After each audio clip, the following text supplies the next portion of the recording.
சர்வதேச புது கிருபை திருப்பணிகள் வழங்கும் விண்ணொளி.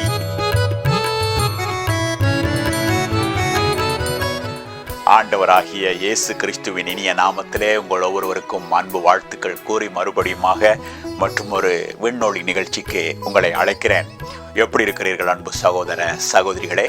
நீங்கள் நமது நிகழ்ச்சிகளை festaudio.net என்னும் இணையத்திலே ஒளி வடிவாகவும் மற்றும் மொபைல் போன்ஸ்களில் LTR.FM இணைய வானொலியிலும் ஒலி வடிவாக நீங்கள் கேட்டு பயனடையலாம்.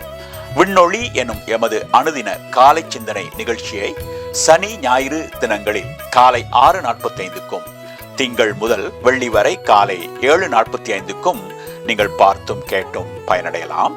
வியாழக்கிழமைகளிலே மாலை 5 மணிக்கு விண்மலர், சின்னஞ்சிறு விண்மீன்கள் போன்ற அரை மணி நேர நிகழ்ச்சிகளையும் கூட பார்த்தும் கேட்டும் பயனடையலாம். ஞாயிற்றுக்கிழமைகளில் பிற்பகல் 4 மணிக்கு நீங்கள் விண்ணோசை என்னும் எமது 1 மணி நேர ஆராதனை நேரத்திலேயும் பங்கு பற்றலாம். மற்றும் வெள்ளிக்கிழமைகளில் பிற்பகல் 4 மணிக்கு ஹோலிகோட் என்னும் டிவியிலே எமது அரை மணி நேர நிகழ்ச்சி ஒன்றை பார்த்து பயனடையலாம் என்பதையும் அறியத்தர விரும்புகிறேன். ஆம் அன்பு சகோதர சகோதரிகளே, இன்னும் ஒரு நாளுக்குள் நாம் காலடி எடுத்து வைத்திருக்கின்ற இந்த வேளையிலே நாம் சொல்லுவோம், நம்முடைய ஆண்டவராகிய இயேசு இந்த நாளை ஒரு ஆசீர்வாதமான நாளாக நமக்கு மாற்றி கொடுப்பார். அந்த நம்பிக்கையோடு நாம் இந்த நிகழ்ச்சியை அவருடைய கரத்திலே ஒப்பு கொடுப்போமா? ஆம், எங்கள் பரலோக தகப்பனே, ஐயா, இதோ என்னோடு இணைந்திருக்கின்ற ஒவ்வொரு அடியார்களும் இந்த நாளுக்காக உங்களை நம்ப போகிறார்கள். ஆகையினாலே அவர்கள் வெட்கப்பட்டு போகாதபடி செய்ய போகிறீர்கள். அதற்காக ஸ்தோத்திரம் ஆண்டவரே. விசேஷமாக உங்களுடைய வார்த்தையின் மூலமாய் அவர்களை நீங்கள் பலப்படுத்த போகிறதற்காய் ஸ்தோத்திரம். அவர்களுக்கு ஆலோசனை சொல்ல போகிறதற்காய் ஸ்தோத்திரம். அவர்களை ஆறுதல் படுத்த போகிறதற்காய் ஸ்தோத்திரம். தகப்பனே, உங்களுடைய வார்த்தையின் மூலமாய், உங்களுடைய வாக்கு தத்தத்தின் மூலமாய் எங்களுக்கு வரக்கூடிய நன்மைகள் ஏராளம் ஏராளம் ஐயா.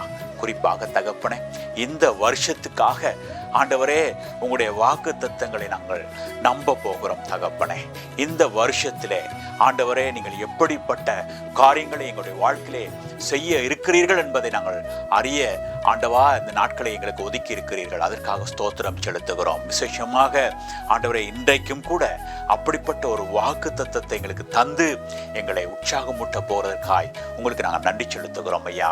எல்லாவற்றையும் உங்களுடைய கரத்திலே ஒப்பு கொடுத்து விட்டோம். பொறுப்படுத்தற்காய் ஸ்தோத்திரம். இயேசுவின் நாமத்திலே கேட்டு நிற்கிறோம் நல்ல பிதாவே. ஆமேன், ஆமேன், ஆமேன்.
நீரே எம் அடைக்கலம், நீரே எம்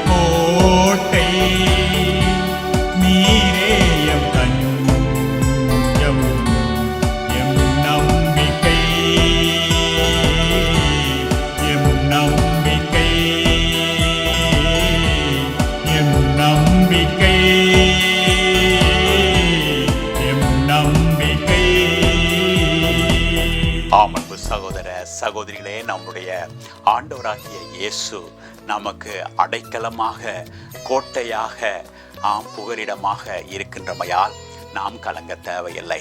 அவருக்குள் எப்பொழுதுமே நமக்கு எல்லாம் உண்டு. ஆகவே அந்த நம்பிக்கையோடு கூட நாம் முன்னோக்கி போகலாம். அவரை பற்றி கொண்டவர்கள், அவரை சார்ந்திருப்பவர்கள் ஒரு பொழுதும் வெட்கப்பட்டு போனது கிடையாது. ஆகவே நிச்சயமாக நீங்கள் அவரை நம்பி வருகிற பொழுதும் உங்களுக்கும் அதே வண்ணமாக அவர் காணப்பட போகிறார். குறிப்பாக இந்த வருஷத்தை அப்படிப்பட்ட ஒரு வருஷமாக உங்களுக்கு மாற்றி கொடுக்க போகிறார். நம்பிக்கையோடு முன்னோக்கி போவோமா? சரி, இன்றைக்கும் நமக்கு வரக்கூடிய ஆண்டவருடைய வாக்குத்தத்தம் அவருடைய வசனத்திலிருந்து வருகின்றது. எசேக்கியேல் என்று சொல்லப்படுகிற ஒரு தீர்க்க தரிசன புத்தகம். அதிலே 46ஆம் அதிகாரம் 17ஆம் வசனத்திலே ஒரு காரியம் சொல்லப்பட்டிருக்கிறது. அது என்னவென்று சொன்னால், விடுதலையின் வருஷத்தை பற்றி அங்கே சொல்லப்பட்டிருக்கிறது. விடுதலையின் வருஷம், நேற்றைய தினம் நாம் பார்த்தோம் மீட்பின் வருஷம் என்பதாக. இங்கே ஒரு விடுதலையின் வருஷத்தை பற்றி நமக்கு சொல்லப்பட்டிருக்கிறது. இதே காரியத்தை நாம் லேவியராகமம் என்னும் பகுதியிலே கூட 25ஆம் அதிகாரத்திலே நாம் பார்க்கக்கூடியதாக இருக்கின்றது. அது அங்கே ஜூபிலி வருஷம் என்பதாக சொல்லப்பட்டிருக்கிறது. இந்த ஜூபிலி வருஷத்திலே அநேக மக்கள் விடுதலையானார்கள். எத்தனையோ காரியங்களிலிருந்து விடுதலையானார்கள். அதாவது அந்த நாளிலே கூட அவர்கள் கடன் பட்டிருப்பார்களானால் அந்த கடன்களிலிருந்து அவர்கள் விடுதலையானார்கள். யாராவது அடிமைத்தனத்துக்குட்பட்டிருந்தால் அந்த அடிமைத்தனத்திலிருந்து அவர்கள் விடுதலையானார்கள் என்பதாக நாம் பார்க்கின்றோம். ஆகவே இது இந்த நாளிலே ஏன் நாம் தியானிக்க வேண்டிய ஒரு காரியமாக இருக்கிறது. ஆம் அன்பு சகோதர சகோதரிகளே, ஒருவேளை உங்களிலே அனைவருடைய வாழ்க்கையிலே நீங்கள் இன்னும் விடுதலையாகாமல் இருக்கக்கூடும். பல காரியங்களிலே இன்னும் நீங்கள் அடிமைப்படுத்தப்பட்டவர்களாக அல்லது சிறைப்பிடித்து வைக்கப்பட்டிருப்பவர்களாக ஒருவேளை நீங்கள் காணப்படக்கூடும். சில நேரங்களிலே உங்களுடைய சொந்த வாழ்க்கையிலே கூட நீங்களே உங்களை அறியாமல் அடிமைப்பட்டிருக்கின்ற காரியங்கள் ஒருவேளை காணப்படக்கூடும். ஆகவே அப்படிப்பட்ட எல்லாவற்றிலும் இருந்து நாம் விடுதலையாக்கப்படக்கூடிய ஒரு வருஷமாக இந்த வருஷத்தை நாம் காணும்படியாக ஆண்டவராகிய இயேசு நம்மை அழைக்கிறார். காரணம் என்ன தெரியுமா? ஆம், நம்முடைய ஆண்டவராகிய இயேசு விடுவிக்கின்ற ஒரு தெய்வமாக நாம் பார்க்கின்றோம். அவர் விடுவிக்கின்ற தேவன். ஆம் அன்பு சகோதர சகோதரிகளே, ஆண்டவராகிய இயேசு நம்மை விடுதலையாக்கினால் மெய்யாகவே நாம் விடுதலை ஆகுவோம் என்பதாக யோவான் 8ஆம் அதிகாரத்திலே நாம் பார்க்கின்றோம். ஆகவே அவருடைய விடுதலையானது ஒரு உறுதியான ஒரு விடுதலையாக காணப்படுகின்றது. அதாவது கொஞ்ச காலம் மாத்திரம் விடுதலையாகிவிட்டு பின்பு ஒரு கட்டப்பட்ட நிலைமைக்குள் வருவதல்ல, மாறாக நிரந்தரமான விடுதலை, நிரந்தரமான விடுதலை.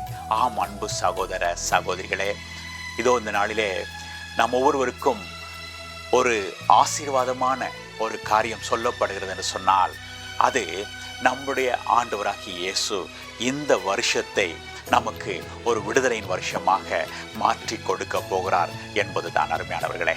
ஆகினாலே அன்பு சகோதர சகோதரிகளே, நீங்கள் என்னென்ன காரியங்களிலே அடிமைப்படுத்தப்பட்டிருக்கிறீர்கள்? ஒருவேளை கடந்த வருஷங்கள் எல்லாவற்றிலேயும் நீங்கள் கட்டப்பட்டவர்களாக, அதாவது விடுதலை அற்றவர்களாக நீங்கள் காணப்பட்டதுண்டா? ஒருவேளை நீங்கள் முயன்று பார்த்திருப்பீர்கள், எத்தனையோ காரியங்களிலிருந்து நீங்கள் விடுதலை ஆக வேண்டும் என்பதாக. ஆனால் எதுவுமே பலனளிக்கவில்லை அல்லவா? ஒருவேளை சில தீய பழக்க வழக்கங்களிலிருந்து நீங்கள் விடுதலை ஆகுவதற்கு முயற்சித்திருப்பீர்கள் அல்லவா? ஆம் அன்பு சகோதர சகோதரிகளே, சில காரியங்களை எங்களால் செய்ய முடியாது என்பது மிகவும் ஒரு திட்டவட்டமான காரியமாயிருக்கிறது. ஏனென்றால் இந்த மாம்சத்திலே, இந்த மனுஷீகத்திலே, இந்த மனுஷீக தன்மையிலே அது சில நேரத்தில் இயலாத காரியமாக காணப்படுகின்றது. அதனாலே தான் நமக்கு தெய்வத்தின் துணை அவசியமாயிருக்கிறது. அருமையான சகோதர சகோதரிகளே, ஆண்டவராகிய இயேசு நம்மை அழைக்கிறார் தம்மிடம் வரும்படியாக. ஏனென்றால் அவர் ஒரு விடுதலையின் ஆண்டவராக இருக்கின்றார். ஆகினாலே அன்பு சகோதர சகோதரிகளே, இந்த நாளிலே கூட உங்களை நீங்கள் அவருக்கு ஒப்பு கொடுப்பீர்களா? அவரை விடுவிக்கும்படியாக கேட்டுக்கொள்வீர்களா? ஆமன்பின் தகப்பனே, நான் எவ்வளவோ முயன்று பார்த்து விட்டேன், என்னால் விடுதலையாக முடியவில்லை. ஆனால் நீங்களோ விடுதலையின் ஆண்டவராய் இருக்கிறீர்களே. ஆகவே என்னை இந்த காரியத்திலிருந்து விடுதலையாக்கி எனக்கு ஒரு விடுதலையின் வாழ்க்கையை தருவீர்களா என்று கேட்கும் பொழுது அவர் அவ்விதமே செய்ய ஆயத்தமாயிருக்கிறார். ஒப்பு கொடுப்பீர்களா?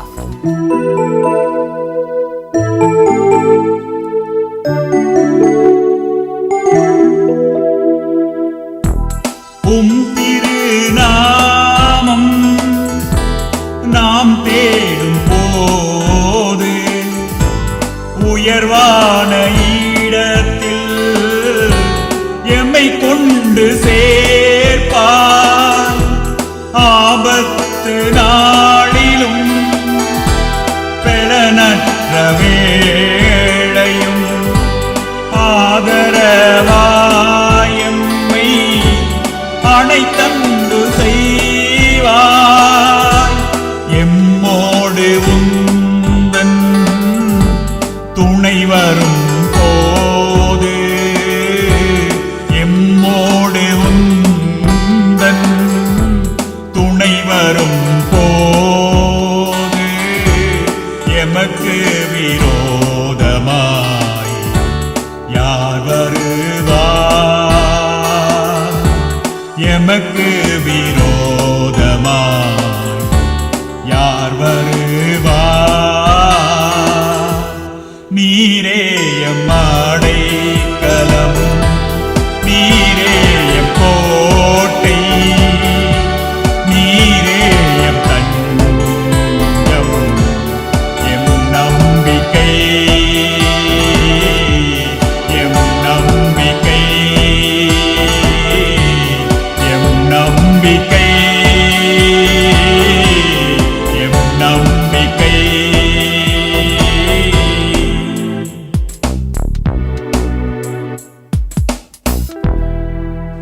அன்பு சகோதர சகோதரிகளே, நம்மோடு நம்முடைய ஆண்டவராகிய இயேசுவின் துணை நமக்கு எப்பொழுதும் உண்டு. அது மாத்திரமல்ல, அவர் நமக்கு அடைக்கலமும் கோட்டையும் தஞ்சமுமாய் இருக்கின்றபடினாலே அவருக்குள் நமக்கு விடுதலை உண்டு. ஆகவே விடுவிக்கப்பட முடியாதபடி விடுதலை அடையாமல் போராடி கொண்டிருக்கிறோமா? இதோ இந்த நாளிலே ஆண்டவராகிய இயேசு விடுதலை நாயகன் நம்மை அழைக்கிறார். ஆகவே அவரிடம் சென்று நாம் அவருக்கு ஒப்பு கொடுப்போமா? ஆம் பரம தகப்பனே, இதோ என்னோடு இணைந்திருக்கின்ற அநேகருடைய வாழ்க்கையிலே ஐயா, இந்த சிறையிருப்பின் வாழ்வு, ஒடுக்கப்பட்ட வாழ்வு தகப்பனே எங்களை விட்டு நீங்காதா என்று ஏங்குகிற இந்த நிலைமை நடுவிலே அப்பா, நீங்கள் எங்களுக்கு ஒரு நல்ல வார்த்தையை சொன்னீர்கள். அதாவது இது ஒரு விடுதலையின் வருஷமாக மாற முடியும், இது ஒரு விடுதலையின் காலமாக காணப்பட முடியும் என்பதாக எங்களுக்கு வாக்கு பண்ணியிருக்கிறீர்கள் ஐயா. ஆகவே அதை நம்பி நாங்கள் எங்களை உங்களுக்கு ஒப்பு கொடுக்க போகிறோம். ஏனென்றால் தகப்பனே, எங்களுக்கு அந்த விடுதலை தேவை அப்பா.